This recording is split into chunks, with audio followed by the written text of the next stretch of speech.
The time has come. You're ready to take your Node knowledge out of the poser state and learn how to write an application that you could actually use. We've had to do a lot of legwork to get to this point, but this is the big day when we finally start persisting things into a database. We're going to use MongoDB because it is web scale. That's a joke. Web scale is a meaningless term. We're going to use Mongo because it is a fine database and will work for our needs. We're not going to get into the SQL versus NoSQL conflict that rages in the tech world. We'll save that for Twitter. Step 1 is to install MongoDB. We won't do that in the episode, but there's a link in the show notes that will show you how to do that. Step 2 is to install Mongoose. There's the traditional open the package file and put in the reference, but let's learn a new npm trick. If we type npm install -- save and then the name of a package, it will grab the package and add a reference to its latest version in our package file. The only drawback is that I like to keep those alphabetized, and this command doesn't do that. So normally we'd have to do that manually, but in this case we lucked out. Next, we need to connect to Mongo via Mongoose, and we'll do that in a separate script, and let's call it, config/database.js.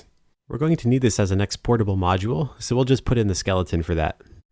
Then we'll generously borrow the connection example from the Mongoose homepage, and then wire up a little test call to our function here, and then we can see it in action. Now we're going to rush down the stack of getting to a usable domain object. This will move fast, but bear with me. We'll circle back at the end to make sense of what we did. It starts with a schema. What? A schema in MongoDB? No, we're not rewriting the MongoDB internals. We define a schema to provide ourselves with helpers for interacting with our stored records. In MongoDB, you can of course store arbitrary structures that have nothing to do with each other in a collection, but it makes more sense to keep related documents together. We're helping ourselves do that by defining a schema. So let's make one.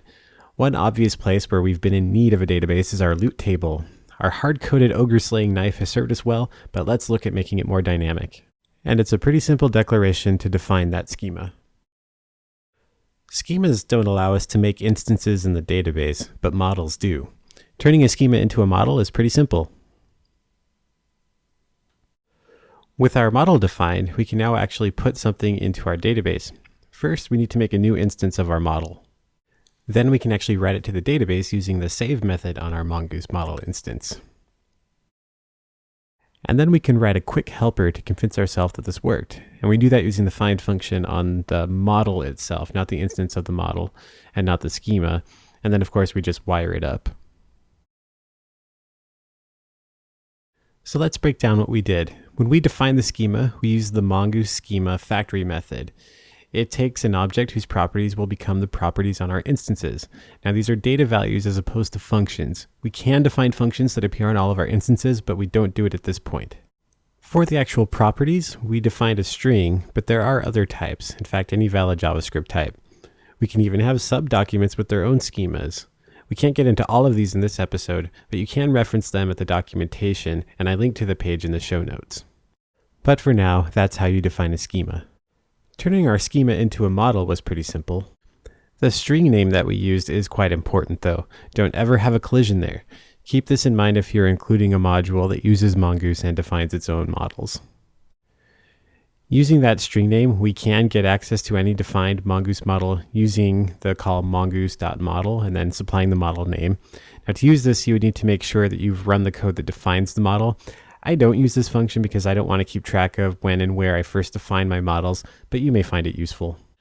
Going back to how it was, actually creating the instance was pretty easy. We did it the same way that we'd make a new instance of anything in JavaScript, but in the case of Mongoose models, we pass them an object whose properties correspond to the properties that go on our instances.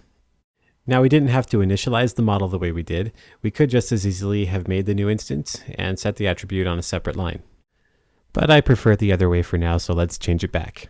Saving the instance is a pretty simple call. Like all things I/O related in Node, this is an async operation. It takes a callback. Notice that the callback does not pass us a reference to the original object, but we do have access to that through a closure. Now when we retrieved the instance in getKnife, we did that through the defined model object itself and not any particular instance of it. We called find on our variable called model. It takes a standard MongoDB query, and any query options you could pass to Mongo, you can pass here. We were just looking for a record whose name property had the value ogre slaying knife. This function could find more than one record, so we name our receiving parameter accordingly and remember to index the result to get just one. The astute observer would notice that ogre has been misspelled this whole time. I did that on purpose because it gives us a great way to show how to update a property on one of our instances. And you do that just by setting the property to something else and then calling save again. Lastly, we're just going to add one more model to our schema to preserve what we had before when we looked at our loot. Nothing big here. There is a lot more to Mongoose, but we'll spend the rest of this episode showing how we would integrate this into our app. First off, we need to decide where to put our model file. I like to put these in app models, so let's do that. In there, we'll create a file called itemtemplate.js, and we need to make this an exportable module too, so notice how we assign the model to module.exports. We'll actually need to load our database configuration too, and that's done with a simple change to application.js. Now when we require this file, our database gets loaded as well. And then we also clean up a little bit out of our database file. We'll want a require helper for our models, so let's wire that up too in application.js. All right, let's hook this up to a route now. Normally I don't like to put database work in a route handler, but to keep things simple for now, and because this is just such a simple call, we'll break that rule this time. And it's pretty easy. We just require our model, and then again we use that find function, and we're not looking for any particular item, so the query object is blank. And then we just do our standard callback, and we check the error to make sure everything worked, and if it didn't, we just return an appropriate error to the user. That would be pretty in an actual production environment. But if it all worked, then we just pass it on into our render call, and notice again that we have the object that gives us our context, and in there we have our records object being set to loots. And then we wire this up in our config routes. And here we can have a look at our view template that we're going to use. Nothing special after what we learned last week. We just loop over each loot in loots. One thing to notice is that ID property we're using on each loot instance when constructing our URL. ID is a helper that Mongoose adds to all the objects, which takes the native Mongo object ID and gives us a string representation of it. We can get at the original object ID using underscore ID, but we just want the string representation so that we can use it in a URL. Then we can start our server and have a look at it in our browser. One thing to notice is that we don't have the descriptions on here because we added that property after we had run the code previously. But we'll fix that in just a moment. Now let's modify our show route to actually start using the DB and the actual real ID passed in through our query parameters. Then we just come in and modify the show loot template to take advantage of our database result and clean up some things that we didn't do last time. Now when we head back to the browser, we can see that our page renders, and again, the description is missing because it isn't yet present in the database. So let's have a look inside of Mongo to see what all of our tinkering accomplished. We do that by launching the Mongo command line client using the node/development database, since that's the database we're working out of. And we can see that Mongoose created our collection. Notice the way it named it though. It's all lowercase with an S tacked on the end, so heads up on that. We can see the record that got created, but it doesn't have any niceties like the timestamp of when it was created or last updated or anything. We'll get to that in the next episode.